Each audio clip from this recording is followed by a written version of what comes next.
Boa noite. Opa, e aí, Gabriel, tudo bem? Boa noite, reverendo. Tudo bem? Tudo em ordem. Bom estar com você aqui. Digo mesmo, graças a Deus. Bom, já que a gente começou um pouco atrasado, eu não vou esperar muito o pessoal, não. Já vou iniciar, tá, reverendo? Peço desculpa Perfeito. aí pelo atraso. Bom, pessoal, essa é a continuação aqui da nossa série de conversas a respeito dos pais apostólicos, né? Conhecida como a patrística. E estamos trabalhando o volume 2 da coleção da Paulus, Os Padres Apologistas, tá? A gente já trabalhou o texto primeiro desta obra na semana passada, que foi Carta de Ogneto, e hoje trabalharemos o segundo texto, que é referente ao Aristides de Atenas, tá? E aí continuaremos. Um aviso importante para quem está assistindo no YouTube, que eu estou subindo esses vídeos no YouTube, dá uma acompanhada lá. Eu coloquei na descrição do YouTube também o Instagram do Reverendo Jordano e o canal do YouTube do Reverendo Jordano. E para quem está acompanhando aqui no Instagram, acompanhe aí o perfil do Reverendo Jordano no Instagram, que eu tenho certeza que vai ser de muita valia para vocês. Bom, boa noite, meu querido, mais uma vez. Como é que o senhor está? Tudo bem, melhor agora. Tudo bem, graças a Deus, caminhando aí para o início de novo ano civil, né?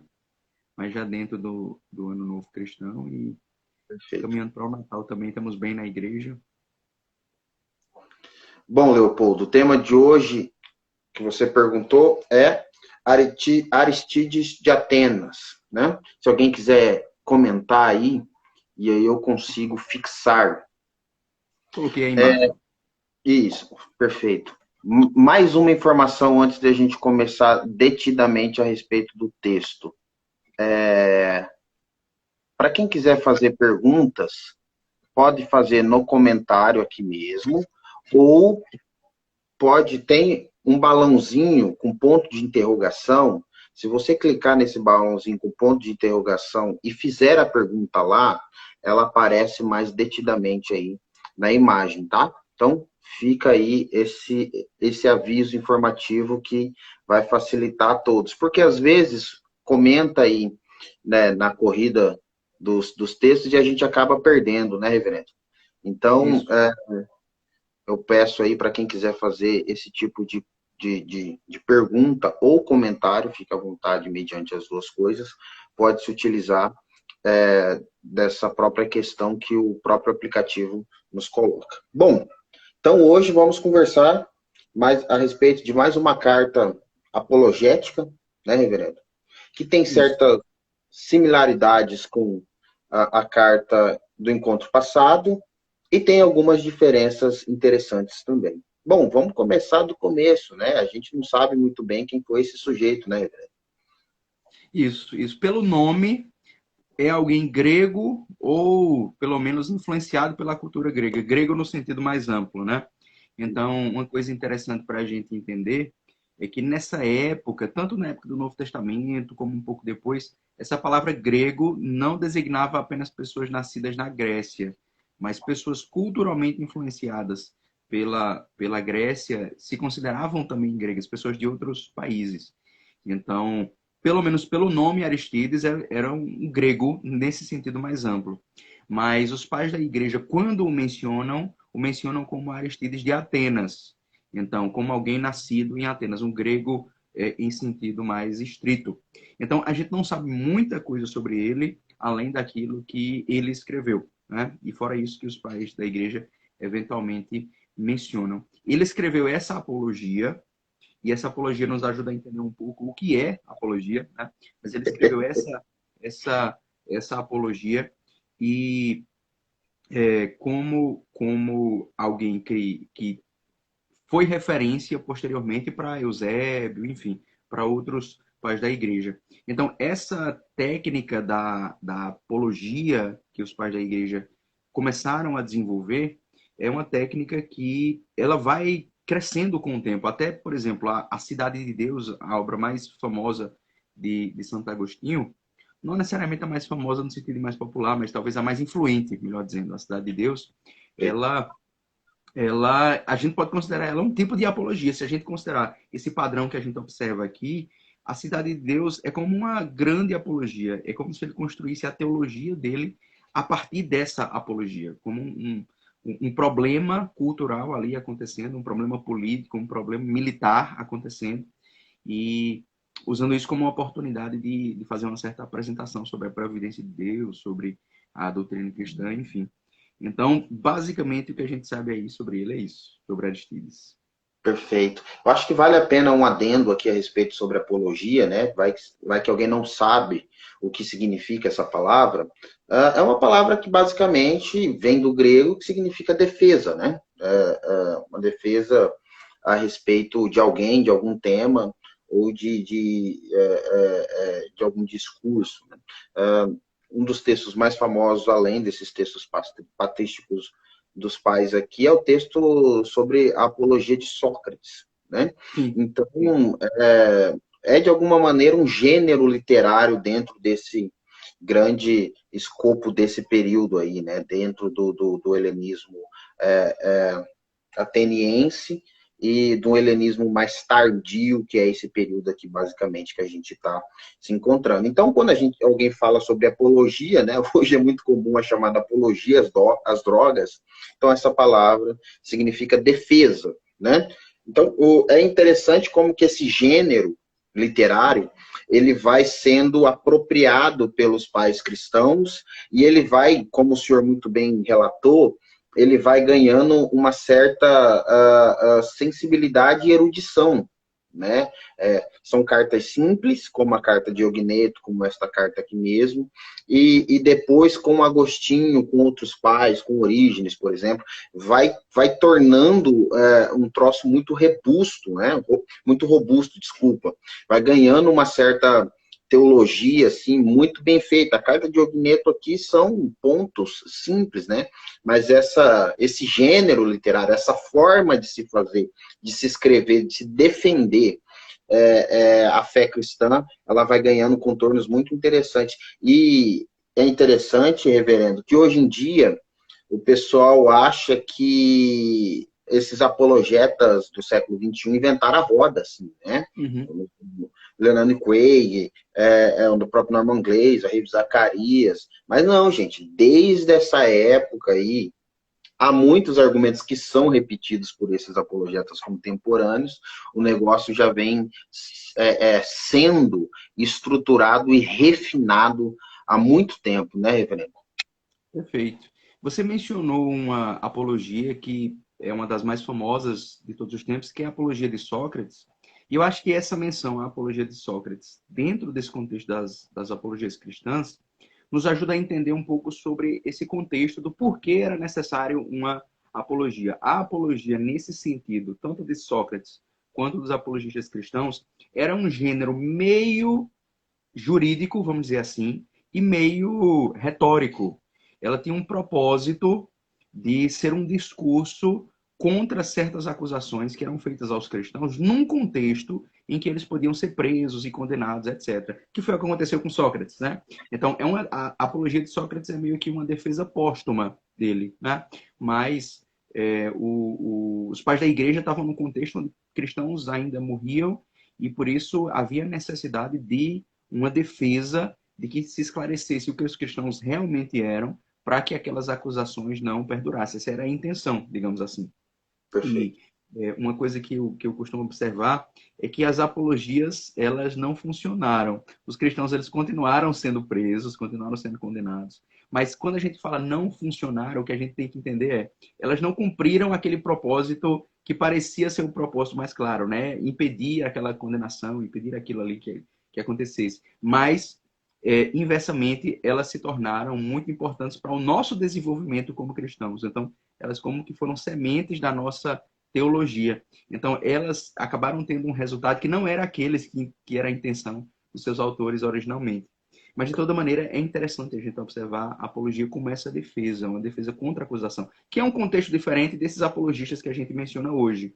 Então, os apologistas de hoje, que estão dentro dessa disciplina que a gente pode chamar de apologética, eles têm uma preocupação diferente, são preocupações da modernidade e da pós-modernidade, ou seja, como apresentar respostas cristãs diante de certos desafios, de certos argumentos, enfim, que a modernidade e depois a pós-modernidade coloca dentro de nós. Muitos apologistas ficam ainda presos, inclusive, na modernidade, né? A questão da ciência, a fé e tudo mais, que em grande parte é um debate que já passou, na realidade, já passou. A pós-modernidade coloca outros desafios para a gente. Então, o contexto dos pais da igreja não era esse, não era um contexto de fé e razão, por exemplo, mas era um contexto pagão, um contexto em que a fé cristã precisava ser explicada a pagãos que tinham autoridade, digamos assim, política.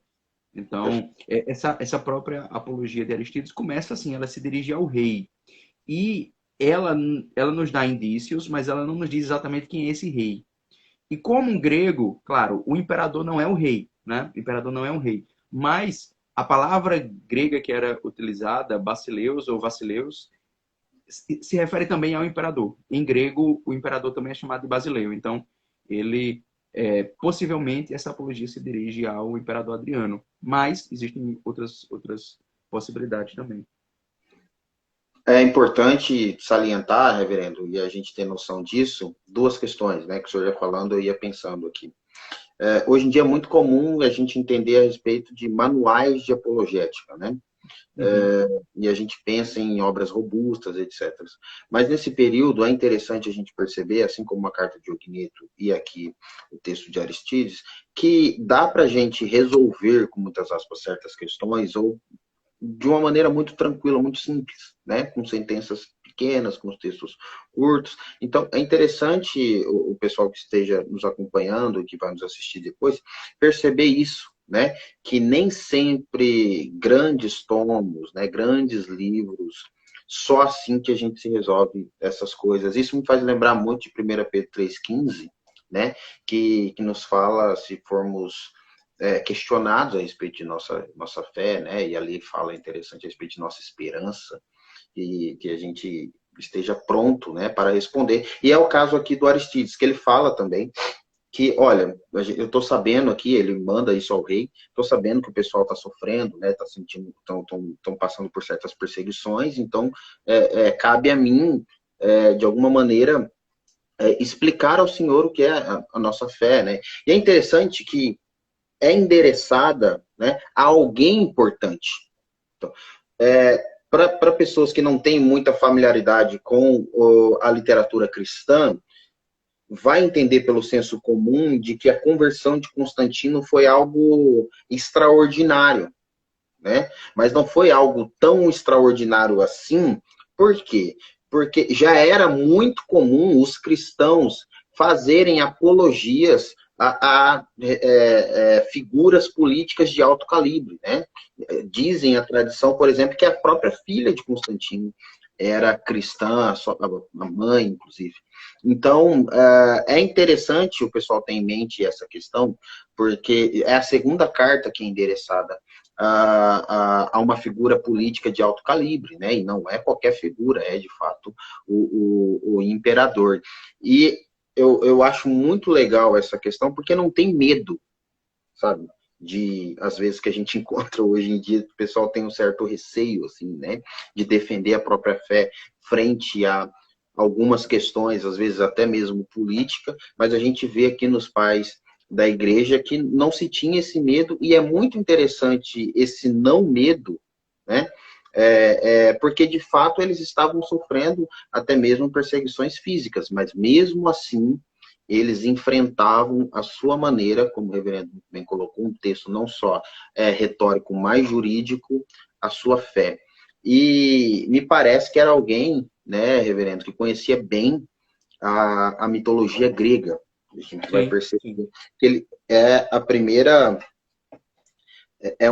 das primeiras críticas, né, ou que a gente falou no encontro passado, é uma das primeiras diferenciações que ele vai fazer. E é interessante, para quem for ler esse texto, eu recomendo que tenha lido o texto do Diogneto, que vai perceber que as maneiras de crítica aos deuses gregos são diferentes, né, reverendo? Isso. Ele trabalha com aquele conceito dos três povos que a gente mencionou no vídeo passado, nosso encontro passado. Então, você tem os pagãos, os judeus e os cristãos. E ele trata cada um desses três povos com argumentos diferentes. Então, ele se dirige aos pagãos, aos judeus. Ele não desenvolve muito a crítica aos judeus, digamos assim. A carta a Diogneto desenvolve um pouco mais, ela fala um pouco mais sobre os judeus. Mas sobre os pagãos ele desenvolve bastante. Fala dos caldeus, dos gregos, dos egípcios.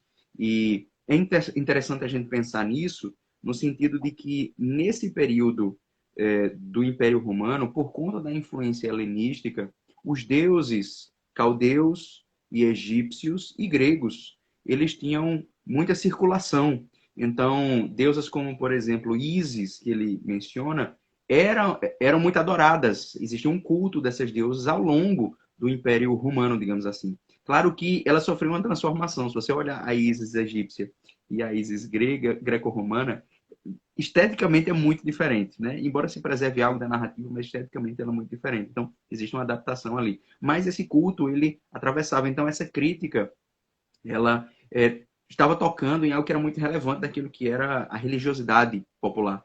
Ele não se dirige tanto à religiosidade de um tipo mais elevado, a religiosidade dos intelectuais, dos filósofos. Ele menciona, ele toca nisso, mas a narrativa que ele coloca, por exemplo, quando ele fala de como os deuses eles são impotentes, né? Você precisa cuidar dos seus deuses. Como assim? Você é quem cuida. Você é quem protege os seus deuses. Não é ele que lhe protege. Como é que você vai pedir que ele proteja um Deus que você precisa proteger o ídolo dele, né? Ele não é capaz de fazer isso. Então, esse tipo de crítica, que é uma crítica interessante, é uma crítica que a gente vê entre os apologistas cristãos. Eles repetem bastante essa crítica sobre a impotência dos deuses pagãos. E ressaltam a onipotência do Deus deles. Então, nesse processo é que eles mencionam, né? Zeus, Apolo, mostram as práticas que a gente já conhece sobre esses deuses na literatura e na religiosidade greco-romana, de como eles eram adúlteros, de como eles roubavam, mentiam, enfim, cometiam séries de crimes. E é claro que essas narrativas mitológicas têm um interesse, elas são interessantes quando lidas no contexto delas. Mas nesse contexto apologético, em que a gente está preocupado não tanto com a beleza literária dessas narrativas, mas com a veracidade daquilo que elas comunicam, é que essa apologia vai focar nisso, né?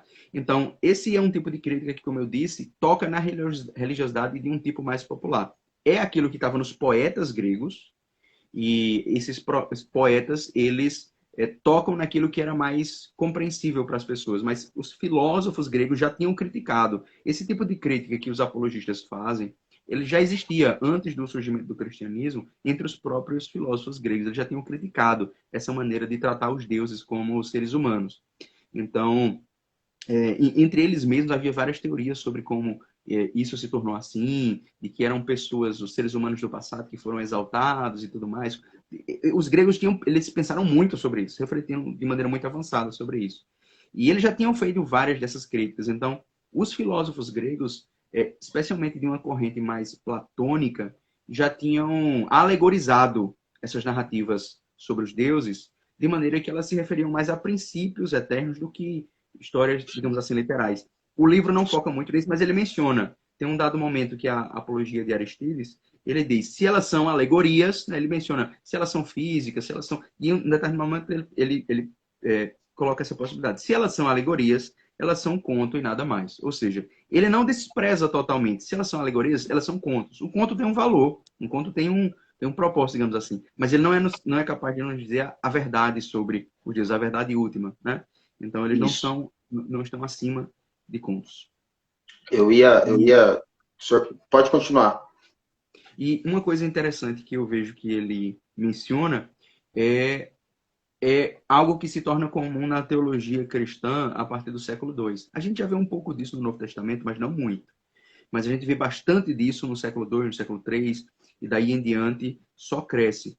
Que é uma tentativa de descrever Deus com uma linguagem negativa. É aquele que a gente pode chamar de teologia negativa ou teologia apofática. Num dado momento ele menciona o Deus cristão, ele descreve, vamos dizer assim, o Deus cristão como sendo incorruptível, imutável e invisível. São três negações. Ele é incorruptível, não pode ser corrompido, Ele é imutável, não pode ser mudado, ele é invisível, ele não pode ser visto. Então, esse tipo de teologia negativa, essa descrição negativa sobre Deus, se torna muito popular na teologia cristã, ao ponto de que certas vertentes mais místicas aderem a ela de uma maneira bem radical. Então, são maneiras de colocar o Deus cristão acima dos deuses pagãos. Os deuses pagãos, eles são visíveis, eles são mutáveis, eles são corruptíveis, eles são compreensíveis. O Deus cristão não, ele está além da compreensão. Então, se ele está além da compreensão, a gente não vai conseguir descrever ele com nenhuma palavra. Então, o que a gente pode fazer é dar essas descrições negativas, ou seja, a gente vai dar diversas negações a respeito dele, dizer que ele não é tal coisa, né? Então, os pais da igreja vão dizer, ele é indivisível, ele é imutável, ele é impassível, ele é... Então, coisas que diferenciam o Deus cristão desses deuses, dessas divindades pagãs. E aí, ele não elabora tanto isso, mas a gente já vê isso, né? Ele já coloca isso em sequência. Ele é isso, isso e isso. Então, nesse contexto, a gente já vê aí uma preocupação com a teologia cristã. A gente está no século II, é importante lembrar.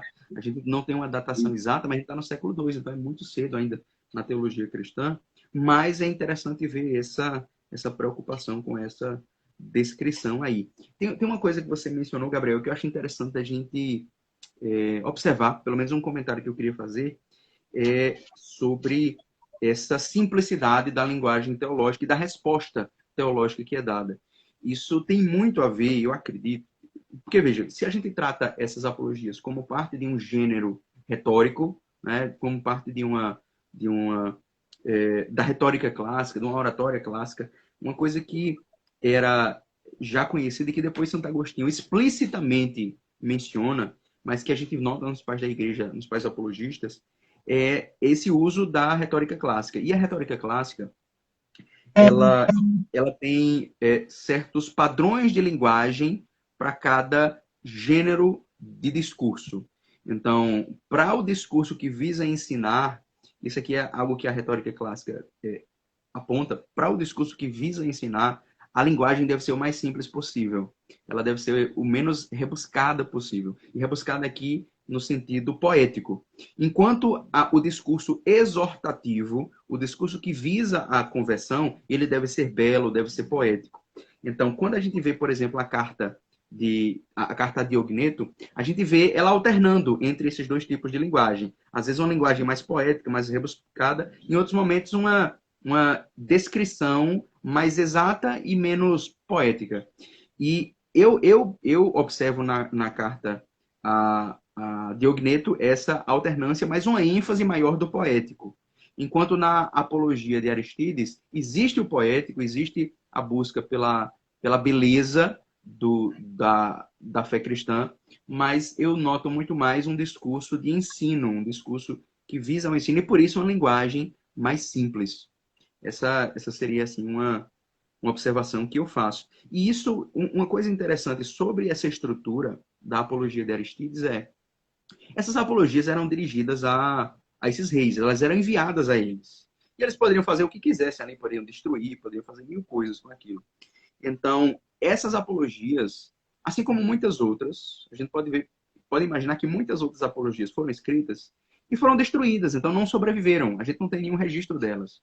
O que a gente tem é apenas um recorte daquilo que foram essas apologias. Mas é interessante como escritos que não foram feitos para serem reproduzidos, ainda assim tem uma estrutura muito parecida. Essa ideia dos três povos, por exemplo, que a gente vê, tanto na apologia de Aristides quanto na carta de Ogneto. Então, você tem uma forma de argumentar muito parecida. E isso parece, ou dá a entender que os cristãos naquele momento, eles tinham um tipo de formação que levava a isso, que levava a preparação para esse tipo de resposta. É uma possibilidade quando a gente vê esses padrões assim comuns entre essas apologias. E eram respostas, como o senhor muito bem mencionou, que não precisavam ser muito elaboradas, né? E não é no sentido de ser muito elaborado, porque esses sujeitos tinham pouca instrução, mas é no sentido do tipo de pessoas que eles estavam conversando. Sim. Obviamente que ele estava mandando essa carta a um rei, mas ele, muito provavelmente, assim como o Diogneto, deveria ser um sacerdote local, deveria ser um pastor local, que estava em contato diretamente com o povo, diferente de um Agostinho, que obviamente foi também pastor local, mas ali já estava, né, trabalhando certas questões heréticas diferentes e muito mais no campo das ideias do que no campo da própria teologia prática mesmo, né? Teologia ali do chão de fábrica, vamos dizer assim. Então você percebe que as respostas do Aristides são lembram um pouco, às vezes, até o Provérbios, porque são respostas simples e logicamente cadeadas, né? Olha, se o Deus tal, como vocês falam, é assim, assim, assim, por que aconteceu isso, isso e isso? Né? Retórica construída, mas simples, né? Olha, se isso aconteceu, então, muito provavelmente, ele não é um Deus, né? Uhum. Ele não precisa é, é, é, produzir alta teologia para responder questões simples do povo. Né? Então, o pessoal vai perceber que, à medida que a gente vai avançando na cronologia patrística, é que as questões vão. Olha, isso aqui que eu vou falar isso aqui que eu vou falar interessante, reverendo. As questões vão se aprofundando no campo das ideias, mas na vida comum vão sempre ser as mesmas. Uhum. Isso, isso. São os debates em torno dos mesmos assuntos. Então, o debate avança, mas o assunto permanece, né? Sendo o mesmo tema. Uma coisa que eu percebo nessas acusações que a apologia da Aristídeis faz contra os deuses pagãos, três críticas, principalmente. Ele critica os deuses pagãos por padecerem de três coisas. Então, ele vê que os deuses, eles são adorados, mas, primeiro, eles estão sujeitos à necessidade. Eles estão sujeitos ao curso da natureza, às leis da natureza, digamos assim. Então, uma possibilidade para os pagãos era adorar a terra, adorar o sol, adorar o céu, adorar as estrelas. E aí Aristides observa, mas essas coisas elas estão sujeitas a leis naturais. Ele não chama de leis naturais, né? Mas elas estão sujeitas a leis naturais, o que ele chama de necessidade. Existe uma lógica nelas e elas não têm uma liberdade. Então, pelo fato de que essas criaturas não têm liberdade, elas não podem ser o Deus máximo. Elas estão submetidas a uma lei que está acima delas, que é essa lei da necessidade. Uma outra característica a gente pode chamar da fraqueza, né? Os deuses, eles têm essa fraqueza, eles precisam ser protegidos pelos seus adoradores, né? E eles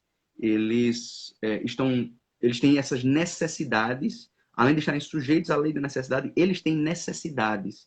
Então, eles precisam ser cuidados, eles precisam ser protegidos. E por isso eles têm essa fraqueza e eles não podem ser o Deus máximo. É importante a gente lembrar, por exemplo, que na antiguidade era comum a prática de sacrifício de animais. Então, uma coisa que a gente observa a esse respeito é que as teologias mais antigas entre os pagãos, o tipo de descrição do motivo pelo qual os deuses recebiam sacrifícios, isso você vai ver entre os egípcios, entre os caldeus, que ele menciona aqui, é que os deuses precisavam comer. Então você tem que dar um animal ali para aquele deus comer, né? Isso parece hoje muito estranho para nós, enfim. Mas era um tipo de linguagem muito usada. Então, os templos pagãos, eles tinham cozinhas. O animal ele era cozinhado, tinha uma cozinha santa ali. O animal era cozinhado, era levado até o Deus e o Deus comia. Quando o sacerdote comia aquele animal, era o Deus comendo aquele animal. Então, era uma maneira simbólica, ritual daquele Deus comer aquele animal. E a Bíblia, no Antigo Testamento, já no Antigo Testamento, rejeita essa ideia. O Salmo 50, por exemplo, menciona essa ideia e rejeita. Rejeita a ideia de que o Deus de Israel precisasse comer os animais. Ele mesmo diz, ó, eu sou o dono de todos os animais. Não precisa que vocês me deem os animais. Eu sou o dono deles. Então, isso não é uma rejeição ao sacrifício, mas é uma rejeição a certa teologia de sacrifício que havia entre os pagãos na antiguidade. Então, esse tipo de preocupação com os costumes pagãos e essa tentativa de mostrar essa superioridade já existe desde o Antigo Testamento, né? Então, o que é que isso mostra? Uma fraqueza nos deuses. Se eles precisam ser alimentados, eles têm essa fraqueza. Então, eles são sujeitos à lei da necessidade, eles têm essa fraqueza. E entre eles existe uma terceira coisa, que é uma terceira fraqueza, que é a multiplicidade. Entre os deuses existe multiplicidade. E a própria teologia grega já caminhava na direção da unidade aqui. Eu falo teologia grega no sentido de uma teologia de tipo platônico. Ela já caminhava na direção de que a divindade, se ela existe, ela tem que ser una. Deve existir uma unidade ali maior por trás de todas as coisas. Então, essa multiplicidade que ele vê é uma crítica que ele faz aos deuses. Então, você tem a sujeição deles à necessidade, a multiplicidade que há nos deuses. Não só o fato de que há muitos deuses, mas que em cada deus existe uma multiplicidade, né? Então, no céu, certo? O céu é um deus, ok, mas no céu existe multiplicidade. O céu tem muitas coisas, tem muitos elementos neles, e entre eles há glórias diferentes e tudo mais. E, além disso, eles estão sujeitos à fraqueza. Essas são as críticas, se a gente for resumir, essas são as críticas que eu observo ao longo daquilo que ele diz. Além da crítica moral, que a gente já mencionou, né? A fraqueza moral dos deuses, os comportamentos. E aí, especificamente, os deuses gregos. Ele menciona especialmente os deuses gregos, quando se fala desse comportamento. Nos deuses gregos, ele fala muito das fraquezas morais, e há algo muito interessante sobre os deuses egípcios, além do animismo, né? Uma questão relacionada não só do animismo, mas também de deuses voltados para questões de natureza, mas há algo especialmente na crítica dele sobre os deuses egípcios, que não aparece com tanto frequência, mas para quem lê com os olhos abertos vai perceber, é em relação à violência dos deuses egípcios. Uhum.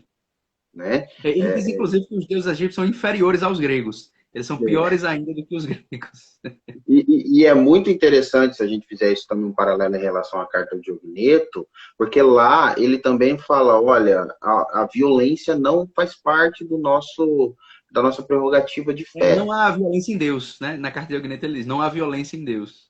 Exatamente. Ou seja, um contraste, né? E uma coisa interessante é que eu pensei agora, mas durante esse período em que eles viveram, existia uma certa noção entre os pagãos de que os egípcios, eles tinham meio que uma sabedoria oculta, de que os egípcios eles eram mais sábios.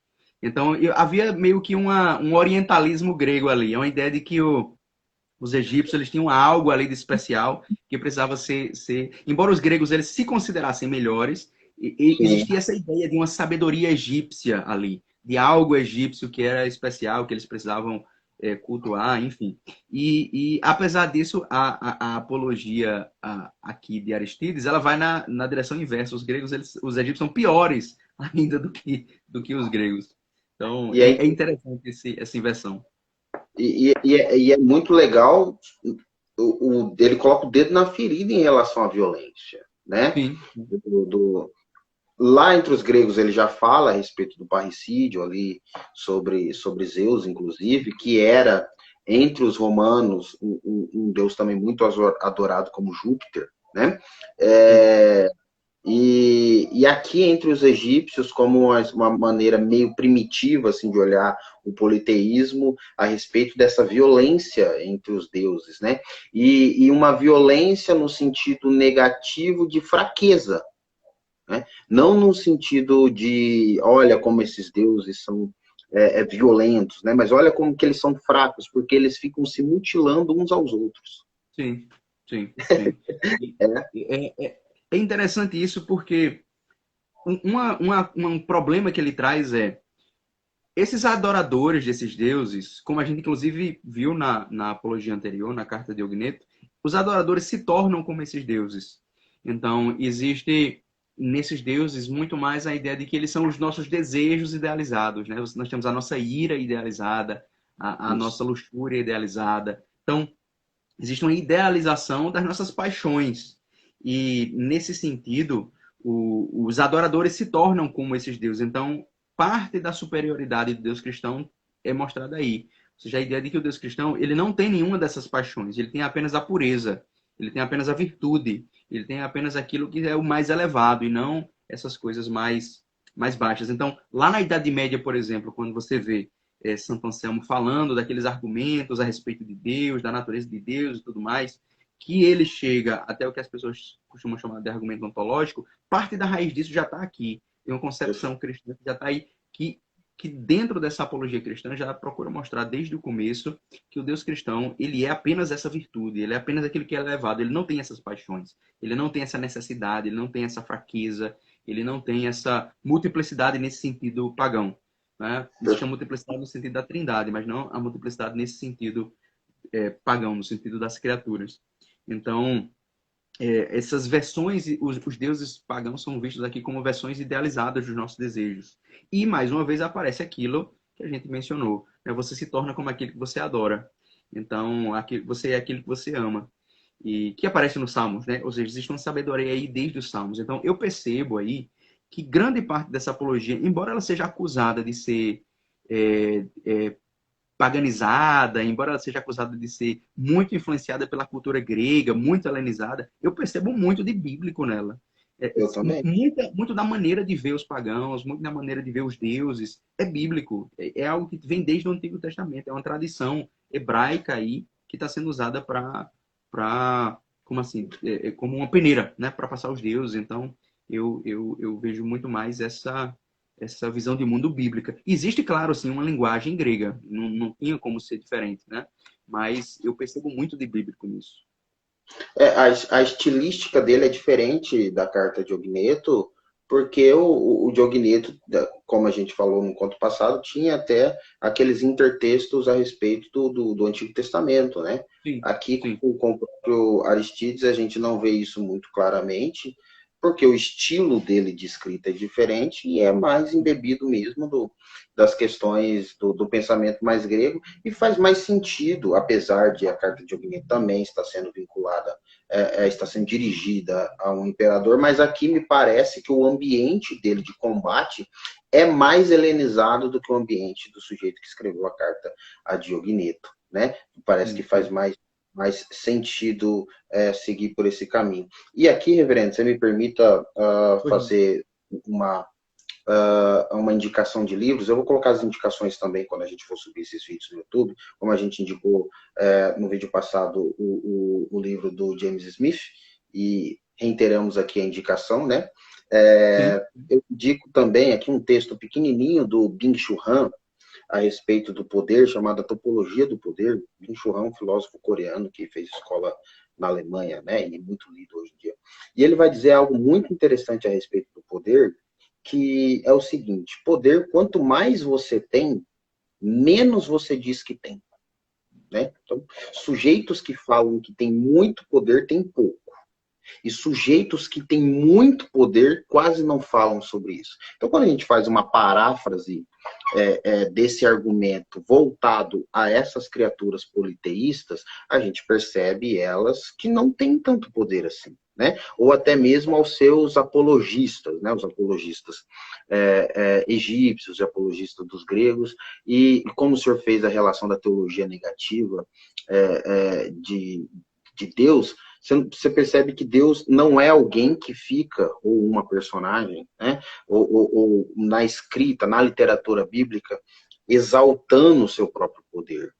Né? Muito pelo contrário, muito pelo contrário. Né? Então a gente vai perceber, isso há uma vasta literatura, e não só literatura, o senso comum mostra essa realidade. Né? Pessoas que falam que tem, às vezes, muita coisa, a gente toma cuidado. Então aqueles que ele chama, e é interessante aqui que ele usa o mesmo conceito teológico da carta de Ogneto, né? Essa economia divina. É muito interessante, né? Uhum.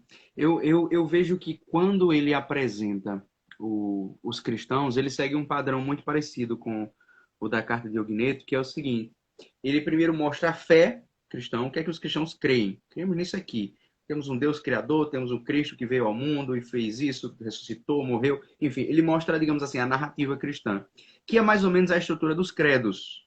Então, nesse período, no século II, os credos eles já existiam, mas eles estavam num período de formação, num processo de formação. Então, as igrejas locais, elas tinham versões do credo. Ele ainda não havia sido uniformizado. E aí essas versões eram muito parecidas entre si, ao ponto de que, quando a gente compara os pais da igreja, quando a gente lê Santo Irineu, quando a gente lê Tertuliano, quando a gente lê essa apologia e outras, a gente vê que eles têm uma narrativa, uma maneira comum de contar a fé cristã, de dizer o que é que nós cremos. E essa maneira comum é o credo, digamos assim. Então, numa versão bem primitiva, que é o que eles chamavam de regra de fé. Então, o que se perguntava sobre o que os cristãos creem naquela época, eles tinham uma resposta pronta. E essa resposta pronta era essa estrutura que se tornou o que a gente conhece como credo hoje. E depois que ele apresenta o credo, ele segue, assim como na carta de Ogneto, ele mostra as obras dos cristãos. Então, os cristãos são assim, quanto à sua fé, e quanto ao modo de vida, eles são também assim. É claro que a exposição da carta de Ogneto, ela é muito mais bonita, né? Ela é muito mais, ela exalta a diferença dos cristãos em relação aos pagãos. Mas ainda assim, existe muita coisa aqui sobre como os cristãos perdoam, sobre como os cristãos acolhem os estrangeiros, como eles obedecem ao mandamento do amor, enfim. Então, existe ali uma linguagem muito bonita também, que idealiza, nós sabemos que idealiza ali. Os cristãos eles também são idealizados como quase como todos santos. Mas é algo muito bonito sobre aquilo que se espera de um cristão. Então, existe Sim. ali uma beleza, um modo de vida irrepreensível que se espera dos cristãos. Então, o que caracteriza os cristãos, em primeiro lugar, a fé. Todas elas, em primeiro lugar, colocam a fé. O que são os Sim. cristãos? Em primeiro lugar, a apresentação da fé. E, em seguida, uma apresentação de um modo de vida coerente com essa fé. Olha, reverendo, maravilhoso. Aqui, na hora que ele vai falar a respeito dos cristãos, engraçado que é uma parte pequena, né? Só não é menor do que a relação aos judeus, mas é pequeno frente aos gregos, que é a maior, e aos egípcios. E eu achei muito interessante que no comecinho, o senhor me permite ler, ele diz bem assim, abre aspas, gerado de uma virgem santa, sem germe nem corrupção, encarnou-se e apareceu aos homens para afastá-los do erro do politeísmo. Nessa primeira frase aqui já desmonta algo muito interessante de que o dogma da virgindade de Maria não é tão novo quanto é pregado aí, né? A mil cantos. Não, esse dogma da virgindade, né, foi construído aí depois do século XV, ou alguns falam do século VIII, do século IX, século XI, né, que é o que mas a gente está falando aqui de um sujeito no século II, né, Reverendo? Sim, sim. E é sempre nessa linguagem simples e narrativa. É sempre não existe uma preocupação muito grande em responder as questões a esse respeito, até porque você está escrevendo para pagãos, né? E entre os cristãos, a gente tem que lembrar que entre os cristãos não estavam nesse período aqui, nesse momento, dentro da classe mais literária. Então, não havia muito um debate aprofundado sobre vários desses assuntos. Com o tempo começa a surgir. No século IV, a gente já tem algum debate, alguma coisa sobre isso, mas nesse momento, não. Então, parte da beleza da fé cristã desse século II, desse momento, é justamente essa simplicidade que nos lembra sobre o que é o mais importante, né? Então, a gente, ao longo desse segundo volume, dos pais apologistas, a gente vai ver isso várias vezes, né? A gente vai ver essa repetição dessa mesma fé muito simples. É muito interessante. Eu vou ler mais um pedaço aqui da descrição dele a respeito dos cristãos, né? A gente falou aqui longamente do que ele critica, né? Os gregos, os egípcios, os caldeus, que são chamados de os pagãos, né? E aí, então, uma diferença dos cristãos nesse sentido. E aí eu vou para a página seguinte, que seria pelo menos a 52 aqui no texto, diz assim, abre aspas, estão dispostos a dar a vida por Cristo, pois guardam com firmeza os seus mandamentos, vivendo santa e justamente conforme o ordenou o Senhor Deus, dando-lhe graça em todo momento pela comida, bebida e outros bens, Este é, portanto, o caminho da verdade que conduz todos os que por ele caminham ao reino eterno, prometido por Cristo na vida futura, para que saibas, ó Rei, que não digno essas coisas por minha própria conta. Inclina-te sobre as escrituras dos cristãos e verás que não estou dizendo nada além da verdade. Então, mais uma vez aqui ele faz referência, como a gente havia falado, mais especificamente o senhor, de que ele está de acordo ou ele tem conhecimento dos textos da literatura cristã, né? Claro que ele está embebido, está mergulhado nesse pensamento helênico do século II, e para o pessoal entender, por exemplo, no século II se falava grego, né? O latim era falado em algumas, o proto-latim, que nem é o latim que a gente percebe hoje, mas se falava em poucas vilas aqui, a língua oficial, né, ou a língua do comércio, a língua do conhecimento também era a língua grega, então, obviamente, que tinha o conhecimento mais grego, mais helenizado. Mesmo assim, ele tinha conhecimento das escrituras, do pensamento dos cristãos, né? Perfeito, perfeito. Tem uma pergunta aqui, eu acho que é uma pergunta ou é um insight do Douglas, que ele diz assim: eu amo minha mãe, que botou no mundo. Não estou conseguindo ler direito aqui. O senhor conseguir ler melhor que eu sou ler, reverendo. Tá, realmente tá difícil. Se eu amo minha mãe que botou no mundo um vacilão feito eu, imagine só se não irei amar a mãe daquele que é perfeito. Uma declaração de amor aí. Maravilha, maravilha. E aí, reverendo?